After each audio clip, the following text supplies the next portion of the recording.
बताओ अरस्तु, बायोलॉजी इतना आसान से पढ़ेंगे कि अरस्तु आके बोलेगा मेरा दामाद बनिएगा, तो एक्चुअल में हम फेफड़ा से सांस लेते हैं। नाक जो है वो सांस लेने का एक रास्ता है, ना कि हम नाक से सांस लेते हैं। बच्चा मेढक होता है, वो बच्चा मछली के समान होता है। जब 10वीं में तुम लोग जैसा हम लोग भी 10वीं में थे तो बहुत ये दिक्कत करता था कि ये सांस में सब लेंगे, ऐसा थोड़ी है कि नाक बोलेगा कि नहीं नहीं नहीं तुम नाइट्रोजन है, भागो भागो भागो, तुम कार्बन डाइऑक्साइड है, भागो भागो भागो, नहीं हमको ऑक्सीजन ही चाहिए, ऐसा थोड़ी करेगा। और आज भी करता है, तुम लोग ऐसे नाकवा से नकटिया निकाल देगा और नकटिया निकाल के गोलियां के बेंच में सटा देगा। अभी करता है कि नहीं तुम? अब तुम खाना खा रहा है, सोच रहा है कि हमको छोड़ के चली गई, हम बेवफा हो गए, स्टेटस मार रहा है। अब तुम सोच रहा है अभी एपिग्लॉटिक्स चिल्लाएगा, रे पहला जल्दी संदेश दे। कौन एपिग्लॉटिक्स? ये तो डायफ्राम चिल्लाया, उधर से हिचकी मारा, फेफड़ा चिल्लाया तो तुम नाक में भाप फेंका है। बाबू तो आज हम देखेंगे बायोलॉजी में कौन सा चैप्टर, श्वसन। श्वसन देखेंगे, आपके एग्जाम के लिए बहुत इंपॉर्टेंट है। तो आज हम देखेंगे श्वसन। देखो श्वसन जो होता है ना, ये अक्षिक क्रिया को होता है। पहले इतना समझो कि श्वसन तंत्र क्या होता है। देखो सांस लेने और छोड़ने की क्रिया को हम श्वसन तंत्र कहते हैं। क्या? सांस लेने और छोड़ने की क्रिया को श्वसन तंत्र कहते हैं। जैसे सांस ले लिए, छोड़ दिए, ये कौन सा हो गया? श्वसन तंत्र। अब यही हमको पढ़ना है कि जब हम सांस लेते हैं तो वो सांस जाता कहाँ है, हवा में से हम क्या लेते हैं, हमारे शरीर के लिए उस हवा में से क्या जरूरी है, उसका हम उपयोग कैसे करते हैं। हम तो सांस ले लिए, सांस फेफड़ा में गया, फेफड़ा के बाद कहाँ जाता है और किस रास्ते होके जाता है, हम ये सब देखेंगे। देखो जो श्वसन होता है ना, श्वसन तंत्र, यह एक ऑक्सीकरण क्रिया है। ऑक्सीकरण क्रिया का मतलब क्या होता है? मतलब जो ऑक्सीजन के उपस्थिति में हो उसको हम ऑक्सीकरण क्रिया कहते हैं। मतलब जब हम सांस लेते हैं तो हमें मेनली ऑक्सीजन का ही जरूरत होता है, इसलिए हम इसे ऑक्सीकरण क्रिया कहते हैं।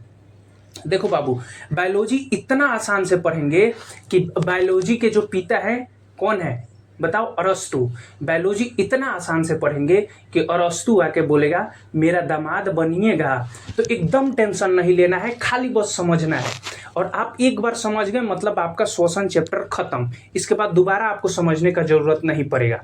अब देखो जो श्वसन तंत्र होता है यह ऊर्जा तथा उष्मा, देखो ऊर्जा ये तो हमको पता है कि सांस लेंगे तो हमें ऊर्जा प्राप्त होगा। हम खाना खाते हैं, खाना में जो न्यूट्रिशन होता है, पोषक तत्व होता है, उससे ऊर्जा मिलता है। लेकिन जब सांस लेते हैं इससे भी ऊर्जा मिलता है। अगर हम सांस नहीं ले, सांस रोक दे, तो अगर मान लो एकदम से हम सांस रोक देते हैं तो सांस रोक देंगे तो शरीर में एनर्जी नहीं रहेगा, हम औंधा के बेहोश हो जाएंगे। क्यों? क्योंकि हमें जो श्वसन है यह ऊर्जा प्रदान करता है। लेकिन आप बोलोगे सर ऊर्जा तो प्रदान करता है, ठीक है, उष्मा कैसे प्रदान करता है? देखो उष्मा प्रदान कैसे करता है ये समझो। जब हम सांस लेते हैं और छोड़ते हैं, इस क्रिया के दौरान उष्मा का उत्पन्न होता है। इसी वजह से जब हम देखते हैं ऐसे, आप अपना शरीर टोके देखो, अभी शरीर में हीट होगा। एक शरीर का न्यूनतम तापमान होता है 37 डिग्री सेल्सियस, उतना ये कौन बना के रखता है? देखो एक तो होता है कि श्वसन से होता है, और दूसरा इसका कारण, प्रमुख जो कारण है ये है कि हमारे जो शरीर में होता है वो नस में क्या दौड़ रहा है? खून दौड़ रहा है। इस कारण से जो परिसंचरण तंत्र होता है, खून दौड़ता है, इस कारण से भी हमारा शरीर गर्म रहता है। लेकिन जब हम सांस लेते हैं और छोड़ते हैं उस क्रिया के दौरान भी हमें उष्मा मिलता है। और यह जो क्रिया है यह कौन सा है? उपचय क्रिया है, अपचय क्रिया है। कौन सा क्रिया? उपचय नहीं, अपचय क्रिया है। अब देखो श्वसन अंग क्या होता है। अगर हम मनुष्य हैं तो हम सांस किस चीज से ले रहे हैं? आप बोलोगे नाक से। पहले हम भी बचपन में ना यही सोचते थे कि सांस हम नाक से लेते हैं, हमको पता ही नहीं था कि फेफड़ा से सांस लेते हैं। अच्छा जब पढ़ते भी थे तब लगा कि अरे यार नाक से ही सांस लेते हैं, सर फेफड़ा बता रहे हैं, लेकिन एक्चुअल में हम फेफड़ा से सांस लेते हैं। नाक जो है वो सांस लेने का एक रास्ता है, ना कि हम नाक से सांस लेते हैं। हम सांस किससे लेते हैं? फेफड़ा से लेते हैं, ये ध्यान रखना। तो अब देखते हैं कि कौन सा जीव जो होता है किस चीज से सांस लेता है। जो स्तनधारी होते हैं यह स्तनधारी फेफड़ा से सांस लेते हैं। और स्तनधारी में भी मानव आता है, जैसे मनुष्य, जैसे हम आप हो गए, ये सब क्या है? स्तनधारी है। तो जो स्तनधारी है वो किस चीज से सांस लेता है? तो फेफड़ा से। किस चीज से? फेफड़ा से, ना कि नाक से। नाक एक रास्ता है, सांस लेने का एक ठो रास्ता है नाक, लेकिन मेनली हम सांस किससे लेते हैं? फेफड़ा से। उसके बाद देखते हैं कि जो कीट होते हैं, कीड़े मकोड़े होते हैं, यह जो होते हैं वो श्वास नली से सांस लेते हैं। किससे? उनमें जो होता है ना वो फेफड़ा नहीं होता है, उनमें बस सांस नली होता है, उसी से वो डायरेक्ट सांस लेते हैं। कीट बोल सकते हैं, कीड़े मकोड़े बोल सकते हैं। उसके बाद देखो जो जलीय जीव होता है वो कोलम से सांस लेते हैं, जिसे हम गिल्स कहते हैं। जलीय जीव गिल्स से सांस लेते हैं, कोलम से। कोलम मतलब क्या है? गिल्स। जलीय जीव में मछली भी आएगा। जो मछली होता है वो किस चीज से सांस लेता है? गिल्स से। तो ये ध्यान रखना। ई बैला मेढक बहुत खचरा है। मेढक कैसे खचरा है? इसको 3 को याद करना पड़ेगा। ये 3 तरीका से सांस लेता है। जब मेढक बच्चा होता है तो यह गिल्स से सांस लेता है। देखो, हम अगर पूछे कि जलीय जीव किस चीज से सांस लेता है, तो आप बोलेंगे कि सर जलीय जीव गिल्स से सांस लेता है। ठीक है सर, जो मछली होता है वो भी जलीय जीव है, तो वो भी तो गिल्स से सांस लेगा। इतना आपको समझ जरूर आ गया होगा। तो जो बच्चा मेढक होता है ना, जब हम लोग छोटा थे तो बरसात के दिन में हम लोग मछली पकड़ के लाते थे पोसने के लिए। तो उसमें बहुत सारे मछली लाते थे। गांव में देखना एक ठो नाद होता है जिसमें गाय खाता है, उसको हम नाद बोलते हैं। उसमें बरसात के दिन में पानी लग जाता था और उसमें रख देते थे लोग मछली। और उस ससुरा इतनी मछली, बाद में उसमें से कुछ मछली बड़ा मेढक बन जाता था। कुछ दिन बाद उसमें से मेढक बन जाता था, क्योंकि जो बच्चा मछली होता है ना, जो बच्चा मेढक होता है वो बच्चा मछली के समान होता है। अंगुली जैसा होगा, एकदम पातल। बच्चे बचपन में देख के लगेगा कि इस ससुरा का है, मछली है। और हम लोग यहाँ पे, तो जो बच्चा में मेढक सांस लेता है वो किस चीज से? गिल्स से सांस लेता है। अब जैसे ही जवान होगा ये खचराई कर देगा। अब जवान हो जाएगा तो 2 तरीका से सांस लेगा। जवान हो जाए चाहे बूढ़ा हो जाए, बस बच्चा में याद रखना है कि गिल्स से सांस लेगा। और जैसे ही जवान होगा, भूमि पर रहेगा। भूमि पर मतलब जमीन के ऊपर रहेगा तो फेफड़ा से सांस लेगा। मानव किस से सांस लेता है? फेफड़ा से। मतलब ये जो जैसे जवान होगा भूमि पर रहेगा तो फेफड़ा से सांस लेगा। और जो इसे भूमि के अंदर जाएगा, कहाँ गया बाबू? भूमि के अंदर। कौन चीज से सांस लेगा? त्वचा से सांस लेगा। तो मेढक जो होता है 3 तरीका से सांस लेता है। इस चीज को नहीं भूलना है, नहीं तो तुम धोखा खा जाओगे। जो मेढक होता है वो बच्चा में गिल्स से सांस लेता है, और जैसे जवान हो जाएगा भूमि पर आएगा तो किसी से? फेफड़ा से सांस लेता है। और जैसे ही भूमि के अंदर जाएगा तो किसी से? त्वचा से सांस लेता है। ये भूलना नहीं है आपको। अब देखते हैं हम कि स्वच्छवास क्या होता है। स्वच्छवास बहुत कंफ्यूजन क्रिएट करता है, समझे में नहीं आता है। अच्छा, जब हम लोग बचपन में छोटा बच्चा थे, जब 10वां में तुम लोग जैसा हम लोग भी 10वां में थे, तो बहुत ये दिक्कत करता था कि ये साला ये जा कहाँ रहा है। देखो, स्वच्छोश्वास का मतलब होता है सांस अंदर लेना और सांस बाहर छोड़ना। सांस अंदर लेना और बाहर छोड़ना। हम अंदर सांस लिए, बाहर छोड़े, ये क्या हो गया? स्वच्छवास हो गया। अब देखो, अब हम तो सांस अंदर ले रहे हैं तो सबको पता है कि हमारे लिए ऑक्सीजन जरूरी है। लेकिन बबुआ, ये जो वातावरण है, अभी जो हवा में उड़ रहा है, यह इसमें तो केवल ऑक्सीजन थोड़ी है, इसमें तो नाइट्रोजन भी है, कार्बन डाइऑक्साइड भी है। तो सब इसमें है ना। तो हम तो सांस में सब लेंगे। ऐसा थोड़ी है कि नाक बोलेगा कि नहीं नहीं नहीं, तुम नाइट्रोजन है, भागो भागो भागो। तुम कार्बन डाइऑक्साइड है, भागो भागो भागो। नहीं, हमको ऑक्सीजन ही चाहिए। ऐसा थोड़ी करेगा।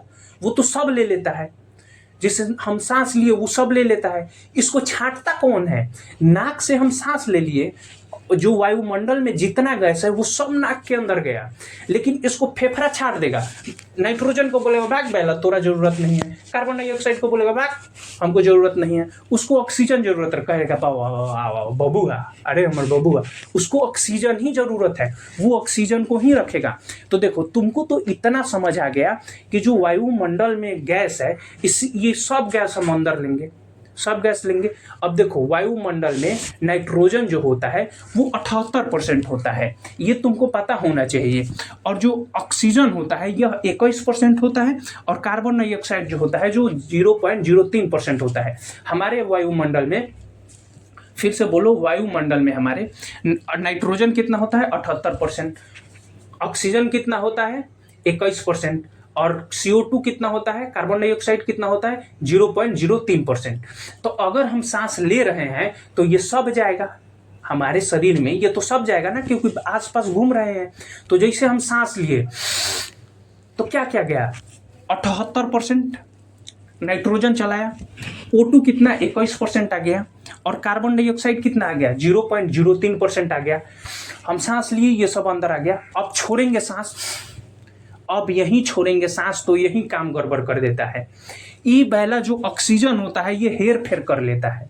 जैसे हम सांस लिए तो 78% नाइट्रोजन जाएगा, लेकिन हम सांस छोड़ेंगे तो ये 78% का 78% बाहर आ जाएगा। इसका शरीर में कोई यूज नहीं होता, ये बाहर आ गया। अब जो ऑक्सीजन होता है ये 17% हो जाएगा। लिए कितना थे 21%, लेकिन बाहर छोड़े तो कितना हो गया 17%। कार्बन डाइऑक्साइड कितना 0.03% सांस लिए थे, लेकिन छोड़ेंगे कितना 4%। अब देखो यहाँ तो 21% ऑक्सीजन हम लिए थे, लेकिन छोड़े 17%, तो ये तो 4% कहीं ना कहीं मैनेज करेगा। तो कहाँ मैनेज किया, कार्बन डाइऑक्साइड को दे दिया, ये कार्बन डाइऑक्साइड के रूप में बदल के बाहर आ गया। तो एक बार फिर से सोचो बबुआ, इधर देखो, हम ऑक्सीजन कितना लिए, नाइट्रोजन कितना लिए 78%, छोड़े कितना 78%। ऑक्सीजन कितना लिए 21%, अब हम छोड़े कितना 17%। कार्बन डाइऑक्साइड कितना लिए 0.03%, छोड़ेंगे कितना 4%। तो ये 4% का हेर फेर हो जाता है, ये ध्यान रखना। अब इसके बाद हम आगे समझते हैं। वहां तक तो आपने समझ लिया, अब हम समझेंगे कि श्वसन मार्ग क्या होता है। देखो, हम तो ये जानते हैं कि हवा जो होता है वो फेफड़ा को जरूरत होता है। अब फेफड़ा को जरूरत होता है तो फेफड़ा तक जाने के लिए एक रास्ता बनाया गया है, इसी रास्ता को हम श्वसन मार्ग कहते हैं। मतलब जिस रास्ता से ऑक्सीजन हमारे फेफड़ा तक पहुंचता है, या वायु जिस रास्ता से फेफड़ा तक पहुंचता है, उसी को हम क्या बोलते हैं, श्वसन मार्ग कहते हैं। अब देखो, श्वसन मार्ग ना 10 तरीके से होके जाता है। अब एक एक करके समझते हैं। देखो, सबसे पहले जैसे हम सांस लेंगे तो ये जो हमारा नाक दिख रहा है इसको नासा छिद्र कहते हैं, नासिका छिद्र कहते हैं। क्या कहते हैं, नासिका छिद्र। इस नासिका छिद्र में बाल होता है। ये जो हमारा नाक है, यहाँ पे आपको बाल दिखेगा, ये बाल धूल कण को रोकता है कि हमारे फेफड़ा में धूल कण नहीं जाए। नहीं तो बाबू, अगर फेफड़ा में धूल कण चला जाता है तो वो जाके इल्ब्यूली को, जो वायु कोशिका होता है, इसको जाम कर देता है। तो इसके वजह से फेफड़ा में सांस लेने में दिक्कत आ जाता है, जिस कारण जो नासा छिद्र होता है ना, नासा छिद्र में छोटा छोटा बाल होता है, यह बाल धूल कण को रोकते हैं। तो नासा छिद्र के बाद उसके बाद नासा कपाट में जाएगा। कहाँ पे सांस जाएगा, पहले नासा छिद्र फिर नासा कपाट। अब यह नासा कपाट में, यहाँ पे देखो, यहाँ पे मारोगे ना तो चोट लगेगा, तो यहीं पे होता है नासा कपाट। इस नासा कपाट में एक ठो म्यूकस नाम का चिपचिपा लिक्विड होता है। कौन सा, म्यूकस नाम का चिपचिपा लिक्विड। अगर बाय दफे ये जो नाक का बाल होता है, इससे अगर धूल कण बच जाते हैं और पार कर जाते हैं तो नासा कपाट जो होता है, यह म्यूकस इसको सटा लेता है। धूल कण को नासा कपाट के अंदर जो म्यूकस होता है वो उसको अपने नाक में क्या कर लेगा, सटा लेगा। इस वजह से नाक के अंदर या हमारे फेफड़ा तक धूल कण नहीं जाएंगे। और वही म्यूकस जब सटा लेता है तो हम बचपन में देखना, जब तुम लोग तीसरा चौथा में होगा तब ऐसे नाक में नकट्टी जम जाता होगा। किस कारण, म्यूकसवा जमा लेता है धूल कण को। अब नाकवा में नकटिया से निकाल के तुम लोग ऐसे ट्राई करता होगा, अब बड़ा नमकीन लगता है, खट्टा लगता है। तुम लोग सब किया है, ज्यादा फॉर्चून मत बनो बाबू। और आज भी करता है, तुम लोग ऐसे नाकवा से नकटिया निकाल लेगा और नकटिया निकाल के गोलिया के बेंच में सटा देगा। अभी करता है कि नहीं, तुम बताओ सही सही। अब बचपन में क्या करते थे, उसको चाट जाते थे या खा जाते थे। ऐसा बचपन में चाटते तो जरूर थे उसको, अभी क्या करते हैं, गोलिया के बेंच में सटा देते हैं। तो वो कहाँ पे होता है, नकटी, नासा कपाट में म्यूकस उसको सटा लेता है। पहले देखो कहाँ गया, जैसे हम सांस लिए तो नासिका छिद्र में गया, नासिका छिद्र के बाद नासिका कपाट में गया। अब इसके बाद जो हमारा सांस होता है वो ग्रसनी में डूब जाता है। कहाँ पे, ग्रसनी में डूब जाता है। जिसे तुम आ करेगा ना, आ देखो वहां पे एक ठो लटकल होगा, वही क्या है, ग्रसनी है। तो पहले सांस जाएगा नासिका छिद्र, नासिका छिद्र के बाद नासिका कपाट, और उसके बाद जाएगा ग्रसनी। कहाँ जाएगा, ग्रसनी। और ग्रसनी से आगे बढ़ेगा स्वर तंत्र में। अब ये स्वर तंत्र क्या होता है, देखो अभी तुम बोल रहा है, इसको ऐसे दाबेगा ना तो तुम्हारा आवाज बैठने लगेगा, आवाज बैठने लगेगा। अभी दाब के चेक करो, ज्यादा जोर से मत दाबना, नहीं तो हो जाएगा काम खत्म। तो ये जो होता है, ये इसी को हम स्वर तंत्र बोलते हैं, या इसी को हम वॉइस बॉक्स बोलते हैं। क्या बोलते हैं, वॉइस बॉक्स। जो हम बोल रहे हैं कहाँ से, स्वर तंत्र से आवाज आ रहा है। तो पहले कहाँ गया, पहले गया नासिका छिद्र, नासिका कपाट, ग्रसनी, और ग्रसनी के बाद स्वर तंत्र, स्वर तंत्र गया। अब स्वर तंत्र से कहाँ जाएगा, ये श्वास नली में जाएगा। कहाँ पे, श्वास नली में, श्वास नली में जाएगा। और श्वास नली से होते हुए ब्रोंकी में जाएगा। कहाँ से, ब्रोंकी। यह ब्रोंकी क्या होता है, यहाँ देखो, यह जो होता है ब्रोंकी होता है। यहाँ पे देखो ये फेफड़ा का फिगर देखो, हमारा जो फेफड़ा है यहाँ मुंह से शुरू हो रहा है, नाक से शुरू हो रहा है और फेफड़ा तक आ रहा है। ये पूरा रास्ता से होकर वायु हमारे फेफड़ा तक आता है। ये ब्रोंकी क्या होता है, देखो इस ब्रोंकी में ना तार जैसा, जैसे पाइप होता है, गांव में देखना जब मशीन चलेगा तो जो पाइप होता है उस पाइप में जब तक पानी जाएगा तब तक वो फूला रहता है, और जैसे पानी खत्म हुआ वैसे ही वो चिपक जाता है, उसमें से जैसे पानी निकालेगा चिपक जाता है। तो हमारा जो रास्ता होता है ना, कौन सा, ये श्वसन मार्ग जो होता है, यहाँ पे ब्रोंकी में क्या होता है, ऐसा ही सिस्टम होता है, वो पचक जाता है। अब पचके ना, इसके चलते इसमें जैसे तार होता है ना, उसी तार जैसा कुछ गुच्छा लपेट दिया जाता है ताकि यह पचके ना, नहीं तो वो पचक जाएगा। इस वजह से यहाँ पे गुच्छा लगा दिया जाता है ब्रोंकी में। अब ब्रोंकी क्या होता है कि जैसे आता है यहाँ ब्रोंकी के, यही जो होता है 2 भागों में ब्रोंकी बट जाता है, क्योंकि फेफड़ा हमारा दोनों तरफ है। अब 2 भागों में बट जाएगा तो इसी का नाम पड़ जाता है ब्रोंक्यूल्स। ब्रोंकी के बाद ब्रोंक्यूल्स, ठीक से याद रखना, ब्रोंकी फिर ब्रोंक्यूल्स। अब यह ब्रोंक्यूल्स क्या करता है कि वायु को कहाँ दे देता है, वायु कोष्ठक या एल्ब्यूली, वायु कोष्ठक में दे देता है, या इसी को हम एल्ब्यूली बोलते हैं। क्या देते हैं, वायु कोष्ठक या एल्ब्यूली बोलते हैं। अब यह वायु कोष्ठक या एल्ब्यूली क्या करता है कि जो हम ऑक्सीजन देते हैं, फेफड़ा ऑक्सीजन से फेफड़ा क्या करता है कि सांस से ऑक्सीजन लेके और किसको दे देता है, ब्लड को दे देता है, और यह ब्लड ले जाके कोशिका के माइटोकॉन्ड्रिया में दे देता है, और वहीं से ऊर्जा का निर्माण होता है और हमारे शरीर में एनर्जी आ जाता है। तो एक बार फिर से बाबू हमको इतना बताओ, 2-2 करके 2-2 पेयर में बात करेंगे कैसे हवा जाता है नाक के अंदर। देखो पहले क्या आता है, ध्यान से बताओ, पहले आता है नासिका छिद्र, फिर नासिका कपाट, या नासा छिद्र या नासिका कपाट, नासा छिद्र, नासा कपाट, उसके बाद ग्रसनी, ग्रसनी के बाद क्या आ जाएगा बाबू, ग्रसनी के बाद आ जाएगा स्वर तंत्र।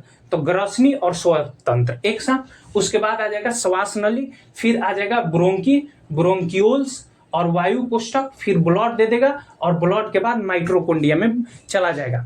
तो ऑक्सीजन किसको मेनली जरूरत होता है, देखो तो क्या फेफड़ा को ऑक्सीजन चाहिए, फेफड़ा ऑक्सीजन अपने पास रखता है, नहीं, फेफड़ा ऑक्सीजन को अपने पास नहीं रखता है।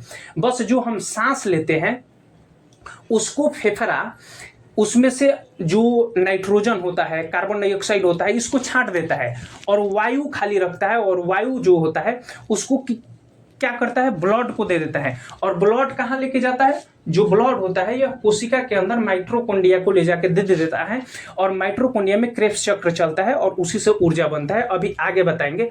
तो इतना आप समझ गए। अब देखते हैं हम कि जो वायु कोष्ठक होता है इसका काम क्या होता है, क्योंकि ये आपके एग्जाम में पूछता है, और मेन फेफड़ा में जो वायु कोष्ठक है यही काम करता है।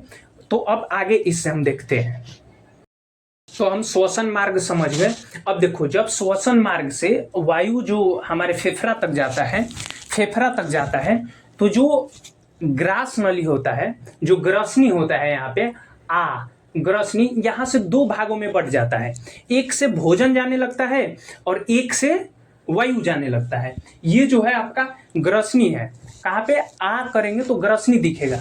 अब ग्रसनी जो होता है एक तरफ बांट देता है जो वायु जाने लगता है, और एक तरफ से भोजन जाने लगता है। यहीं से 2 भागों में ये बढ़ जाता है, नहीं तो एक हो जाता है ग्रसनी के पास मिलकर, क्योंकि ग्रसनी एक ही है, उसी से भोजन को भी जाना है और उसी से वायु को। तो इसको अलग करने के लिए कोई ना कोई एक चौराहा होगा, तो ये यहाँ चौराहा होता है। अब इस चौराहा को जो कंट्रोल करता है एपिग्लॉटिक्स। कौन सा, एपिग्लॉटिक्स करता है। ये बहुत जरूरी है। अब समझो कैसे, क्योंकि जब हम सांस लेते हैं या खाना खाते हैं तो उसको कंट्रोल करता है। जैसे मान लो कि हम खाना खाएं, तो अब खाना खाएं तो यहाँ तो पाइप एक ही हो जाता है। अब ये पाइप, अगर हम खाना खा रहे हैं तो ये जो खाना है इसको वायु में भेजना है, फेफड़ा वाला रास्ता में भेजना है, या भोजन जो हम खाना खाते हैं भोजन वाला रास्ता में भेजना है। इसको कंट्रोल कौन करेगा, एपिग्लॉटिक्स। तो भोजन को भोजन वाला रास्ता में भेजना है या वायु वाला रास्ता में, कौन, एपिग्लॉटिक्स इसको कंट्रोल करता है। अब यह कैसे कंट्रोल करता है समझो। देखो, जब भी हम भोजन करेंगे यह संदेश ब्रेन को जाएगा। किसको? जब हम भोजन करेंगे ब्रेन को यह संदेश जाएगा और ब्रेन एपिग्लॉटिक्स को कंट्रोल करता है। जैसे हम भोजन खाएंगे इस एपिग्लॉटिक्स को दिमाग को पता चल जाएगा कि अरे खाना खाया है। अब धाय एपिग्लॉटिक्स को बोलेगा रे बहला भोजन आ रहा है, भोजन, वायु वाला रास्ता बंद कर दे। जो एपिग्लॉटिक्स होता है ये वायु वाला रास्ता जिसमें सांस जाता है, वायु वाला एयर वाला रास्ता ये बंद कर देता है। अब बंद कर देगा, अब खाना कहाँ चल जाएगा? पेट में। और जैसे हम सांस लेंगे ब्रेन को तुरंत पता चलेगा क्या कर रहे हैं, सांस ले रहा है। सांस ले रहा है तुरंत आदेश देगा किसको? एपिग्लॉटिक्स को। बोलेगा अरे बैला सांस लिया है, भोजन वाला रास्ता बंद कर, पेट वाला रास्ता बंद कर। अभी पेट वाला रास्ता बंद कर देगा, अब हमारा सांस कहाँ चल जाएगा? फेफड़ा में चल जाएगा। तो जो एपिग्लॉटिक्स होता है यह यहाँ ट्रॉफिक का काम करता है। कौन? एपिग्लॉटिक्स। जिसे देखो हमारे शरीर को अब होता क्या है, कभी कभी हिचकी आ जाता है, खाते खाते देखना हिचकी आ जाएगा तो लोग बोलेगा कि अरे कोई याद कर रहा है तो हिचकी आ गया। नहीं, खेला क्या होता है हिचकी का, समझो। क्या होता है कि जब हम भोजन खाएंगे, जब हम कुछ खा रहे होते हैं, जैसे खाना खा रहे होते हैं और मान लो कि हम कुछ सोच रहे हैं कि किसी से प्यार हो गया है। जैसे तुम लोग अभी 8वां क्लास 9वां क्लास में जैसे जाता है तो तुम लोग को कोई ना कोई पसंद आ जाती है, तुम लोग बात करने लगता है, और वो जैसे 10वां में जाती है तुमको छोड़ देगी। अब तुम दिन रात यही सोचेगा कि हमको छोड़ दी, हम सोच रहे थे 8वां एक साथ करेंगे, 9वां एक साथ करेंगे, 10वां में जाके हमको छोड़ दी, हम सोचे थे 12th करेंगे और उसके बाद हम दोनों एक हो जाएंगे, फिर हमारा एक हो जाएगा। तब तक उसको बीच में 10वां में उड़ा के कोई और लेके चल जाता है, तुम इसी ख्याल में डूबा रहता है, दिमाग को डिस्टर्ब करता है। अब तुम खाना खा रहा है, सोच रहा है कि हमको छोड़ के चली गई, हम बेवफा हो गए, स्टेटस मार रहा है। अब तुम सोच रहा है, खाना खा रहा है, तो तुम तो दिमाग को डिस्टर्ब कर दिया सोचने में। अब जो तुम्हारा दिमाग है वो तो सोचने में डिस्टर्ब हो गया। अब वो दिमाग जो होगा वो संदेशे नहीं देगा किसको? एपिग्लॉटिक्स को। एपिग्लॉटिक्स चिल्लाएगा कि रे बैला तुम इधर से खाना खा लिया, सोच रहा है, दिमाग उधर बिजी है। अब एपिग्लॉटिक्स को दिमाग संदेशे नहीं देगा, अब तुम तो खाना खा लिया। अभी एपिग्लॉटिक्स चिल्लाएगा रे बैला जल्दी संदेश दे। कौन? एपिग्लॉटिक्स। ये एकदम चिल्लाएगा, दिमाग से बोलेगा कि बोलो हम किधर घूमे, तुम जो आ रहा है वो वायु है या भोजन है, और तुम तो दिमाग को कहीं और बिजी रखा है। अब वो संदेशे नहीं देगा किसको? एपिग्लॉटिक्स को।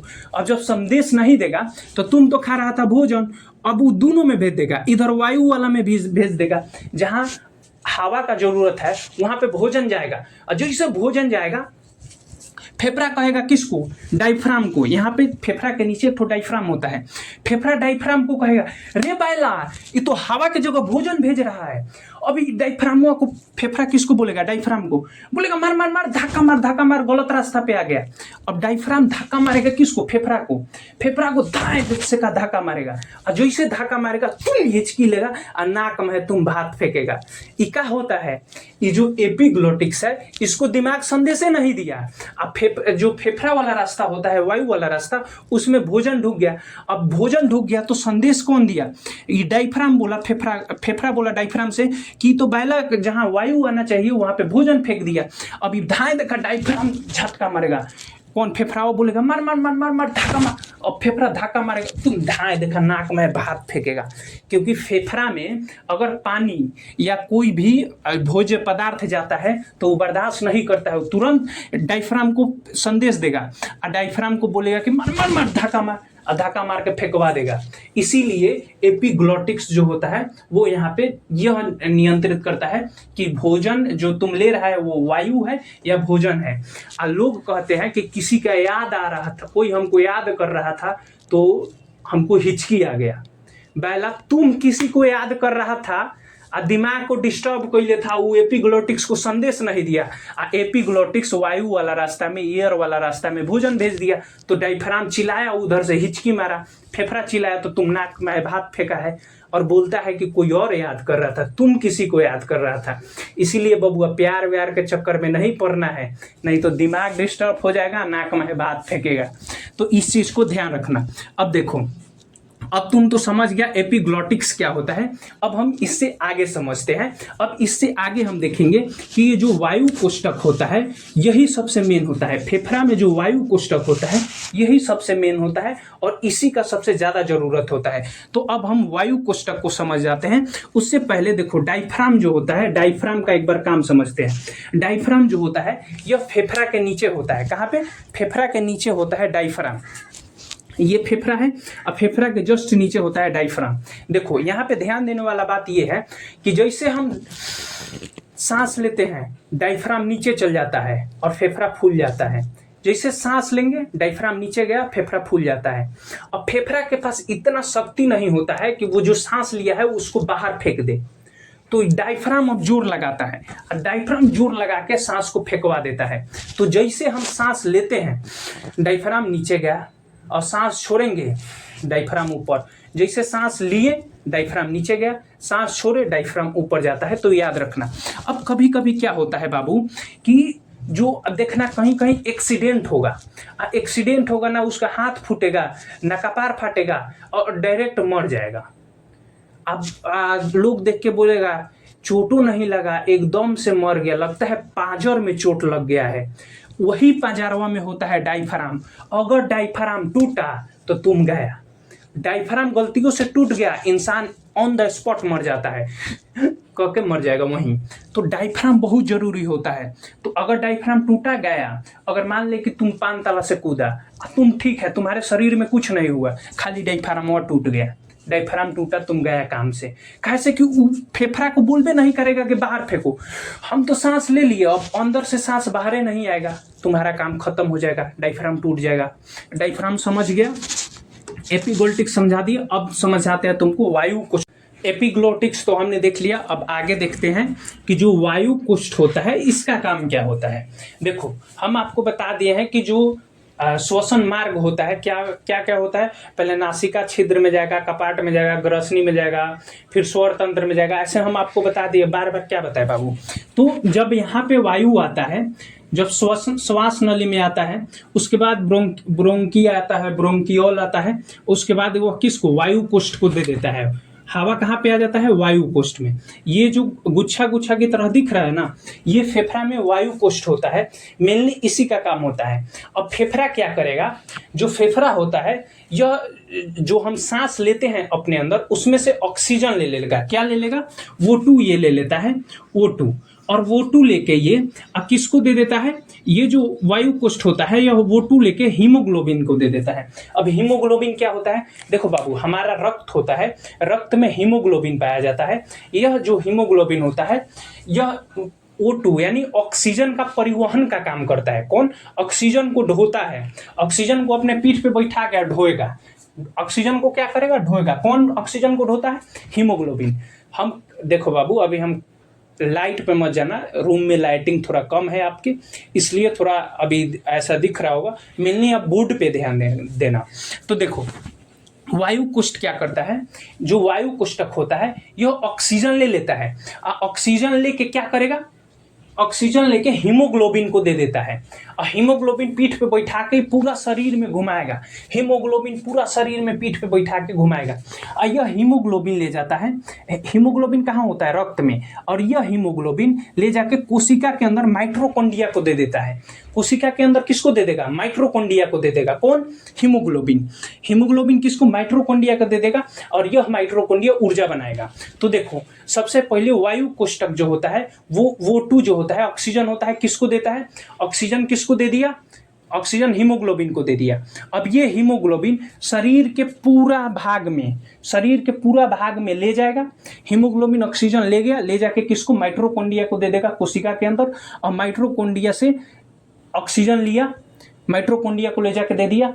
और माइटोकॉन्ड्रिया से फिर कार्बन डाइऑक्साइड ले लेगा और फिर लेके फेफड़ा को दे देगा, फेफड़ा छोड़ देगा। नहीं समझा? फिर से समझो। जैसे हम सांस लिए, सांस फेफड़ा के अंदर गया, फेफड़ा में वायु कोष्ठक में गया, वायु कोष्ठक सब चीज के छांट देगा। नाइट्रोजन भागो भागो, तुम कार्बन डाइऑक्साइड भागो भागो। किसको? ऑक्सीजन को रख लेगा। अरे हमारे बाबू, वाह वाह वाह। ऑक्सीजन को रख को किसको दे देगा? हीमोग्लोबिन को दे देगा। अब यह हीमोग्लोबिन उसको पीठ पे बैठा के अब पूरा शरीर में दौड़ाएगा। शरीर में दौड़ा के ले गए और ले जाके किसको दे देगा? कोशिका को। कोशिका के किसको, माइटोकॉन्ड्रिया को दे दिया। अब यह माइटोकॉन्ड्रिया उससे ऊर्जा बना लेगा, और जब ऊर्जा बना लिया तब तक जैसे ऊर्जा बना लिया खार रहेगा, ऊर्जा बना के जो कार्बन डाइऑक्साइड बचेगा, क्योंकि ऑक्सीजन ले गया है तो उससे तो कार्बन डाइऑक्साइड निकलेगा, और फिर उसको पीठ पे लाद के लेके आएगा, और फेफड़ा को दे देगा, फेफड़ा बाहर निकाल देगा, फेफड़ा बाहर निकाल दिया। तो ऑक्सीजन का परिवहन कौन करता है, हीमोग्लोबिन। हीमोग्लोबिन जो रक्त होता है इसको लाल बनाने का काम कौन करता है, हीमोग्लोबिन ही करता है। और देखो यह तो ले जाके किसको दे दिया, माइटोकॉन्ड्रिया को दे दिया। अब माइटोकॉन्ड्रिया जो होता है यह 38 एटीपी का निर्माण करता है। माइटोकॉन्ड्रिया के अंदर क्रेब्स चक्र चलता है, उस क्रेब्स चक्र के दौरान ऑक्सीजन का उपयोग करके 38 एटीपी का निर्माण करता है, और इसी से ग्लूकोज बनता है, और फिर हमें ऊर्जा मिलता है। तो देखो जैसे माइटोकॉन्ड्रिया चल रहा है, अंदर चल रहा है माइटोकॉन्ड्रिया, क्या क्रेब्स चक्र चल रहा है। अब माइटोकॉन्ड्रिया को ऑक्सीजन का जरूरत पड़ेगा, क्योंकि वो तो क्रेब्स चक्र चला रहा है, किस लिए, एटीपी का निर्माण करने के लिए। कितना, 38 एटीपी का निर्माण करने के लिए क्रेब्स चक्र चला रहा है। अब माइटोकॉन्ड्रिया को जरूरत पड़ेगा किसका, ऑक्सीजन का।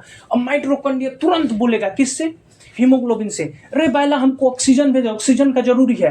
धाए देखा कहाँ जाएगा, वायु कोष्ठक के पास, वायु कोष्ठक से ऑक्सीजन लेगा, ऑक्सीजन लेके धाए दे हीमोग्लोबिन को देगा, हीमोग्लोबिन तुरंत पहुंचाएगा माइटोकॉन्ड्रिया को, और क्रेब्स चक्र चलेगा, और फिर ऊर्जा का निर्माण होगा, और फिर ग्लूकोज बनेगा, और ग्लूकोज से हम बोलेंगे अब आओ कोई फरियाएगा। तो जो हीमोग्लोबिन होता है यह क्या करता है, ऑक्सीजन का परिवहन करता है। ठीक है, आप ये समझ लिए। अब आगे के चैप्टर में हम एक बार इससे पहले पोषण देख लेंगे, अब नेक्स्ट वीडियो में देखेंगे। तब तक के लिए जय हिंद।